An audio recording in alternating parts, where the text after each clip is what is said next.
Rossiyada ishlaydigan bolaga turmushga chiqqan bo'larmidingiz? Yo'q, tekkanmiz. Nimaga sabab?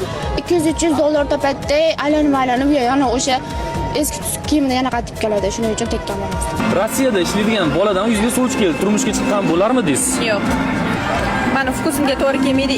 Musofirchilik Moskvada, Rossiyada ishlaydigan bolaga turmushga chiqish niyatim ham yo'q.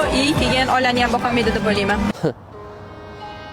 Musofirdagilarni ana shunaqalarga o'xshaganni o'zi tugur oilasi bilan boqishga pul yetadi. Agar kiyinaman desa eng qimmat brend kiyimlar, eng qimmat kiyimlar olib kiyishga ham pul yetadi. Lekin musofirdagilar o'sha pulni oilam tinch bo'lsin deb, oilam yaxshi yashasin deb o'ziga emas, oilasiga sarflaydi, uyiga yuboradi. Musofirdagilar musofirchilikka kiyinish uchun yoki qanaqadir kayf qilib yurish uchun kelmagan, oilasini boqish uchun kelgan. Sanlar, ana bu gapni gapirayotganlar, musofirdagilarning dashi tirnog'iga ham arzimaysanlar. Musofirda Rossiyada yurganga tegmayman ekan. Naborot musofirda halol ishlab yurganlar sanlana olmaydi.